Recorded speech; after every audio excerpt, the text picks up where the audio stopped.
Edinburgh is the historical capital of Scotland, a city that reflects like no other its development from a fortified medieval city to a merchant city of the Stuart period, a Georgian town with the largest sequence of planned developments in Britain, and its later Victorian and modern incarnations, partly resulting from the Scottish system of feudal control and the structural standards enforced by the Lord Dean of the Guild.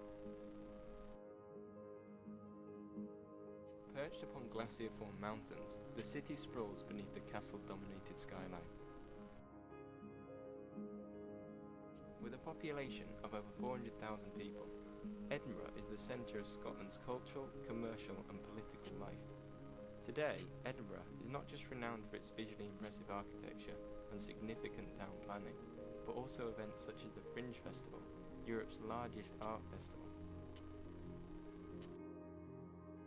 What we see in the old town of Edinburgh today is largely the result of the years 1595 to 1637, when Edinburgh's role was not only that of European capital, but as a major trading port and place of industry.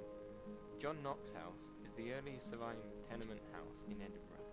Tenement houses were the result of an increasing population and a limited amount of land upon which to build. The result was to build houses on top of each other.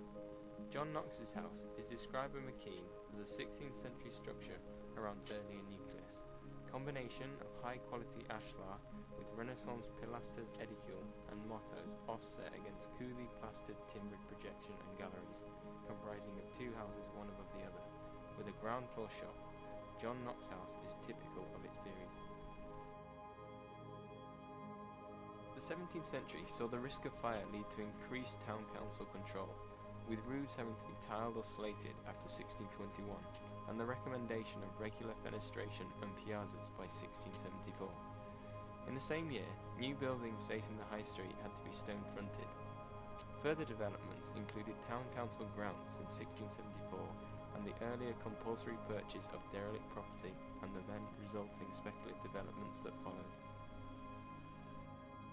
Charlotte Square shows how unified terrace design became symbolic of the Georgian period, its architect, Robert Adam, shaping much of neoclassical Britain. Charlotte Square, built from 1792 onwards, represents the grand finale of the first new town. The new town was begun in 1767 with a gridiron plan doubly symmetrical. It has, according to Gifford, four great merits. Firstly, its ideal use of site, with its main access along a natural ridge. Secondly, the views left open to the north and south. Thirdly, James Craig's geometric plan, and finally its containment at its east and west ends, preserving its identity. Robert Adams' contribution to the new town, Charlotte Square, is considered to be its finest 18th century planned terrace.